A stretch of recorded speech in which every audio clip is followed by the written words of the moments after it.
میاں بیوی کے جھگڑے میں سب سے بڑی غلطی جو ایک مرد کرتا ہے نا، وہ جانتے ہیں کون سی ہوتی ہے؟ وہ غلطی یہ ہوتی ہے کہ جب وہ اپنے فیمیل پارٹنر یا اپنی بیوی کو سننا بند کر دیتا ہے اور پھر اس کو وہ ایک ایسے سفر کے اوپر لے جاتا ہے جو خاموشی کا سفر ہوتا ہے. اور یہ جو سفر ہوتا ہے نا، یہ تنہائی کا، بے بسی کا اور نہ سمجھے جانے کا سفر ہوتا ہے. ایسا کرنے سے رشتہ آپ کا ٹوٹنے کے قریب آ جاتا ہے اور غلط فہمیاں کم ہونے کی بجائے بڑھنے لگتی ہیں. کچھ لوگوں کو لگتا ہے کہ چپ کر جانے سے غلط فہمیاں کم ہوتی ہیں، نہیں، بڑھتی ہیں. تو پہلے آپ کو سمجھنے کی کوشش کرنی ہے اس کو، کیونکہ عورت پہلے آپ کو سمجھانے کی کوشش کرتی ہے، پھر وہ صبر کرتی ہے اور آخر کار وہ خاموش ہو جاتی ہے. اس کا پیٹرن ہے، یہ اس کی سائیکی ہے.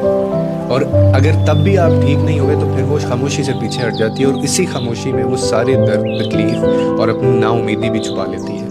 اور جب مرد اس خاموشی کو، اس کی خاموشی کو سمجھنے کی بجائے وہ اس کو نظر انداز کرتا ہے، اگنور کرتا ہے، تو رشتہ پھر آہستہ آہستہ آپ کا ایک پوائزن بن جاتا ہے. اگر آپ واقعی رشتہ بچانا چاہتے ہیں تو میں آج آپ کو ایک بات کہنا چاہتا ہوں، وہ یہ ہے کہ سب سے پہلا قدم جو آپ اٹھائیے، اس کو سننا سیکھیں، اس کی بات کو سمجھنا سیکھیں، اس کے جذبات کو ویلیڈیٹ کرنا سیکھیں اور اپنی غلطیوں کا اقرار کرنا سیکھیں. یہ چار چیزیں کرنے ایسا ہو ہی نہیں سکتا کہ آپ کے رشتے کے اندر وہی ایشوز چل رہے ہیں. کیونکہ رشتہ وہی بچتا ہے جس میں دونوں طرف سے عزت، سیلف ریسپیکٹ اور کانسٹنٹ سٹرگل ہو، یعنی کانسٹنٹ اس میں ایفرٹس ہو رہی ہیں دونوں سائڈ سے. آپ اس کی ذات کو سمجھ کی کوشش تو کریں.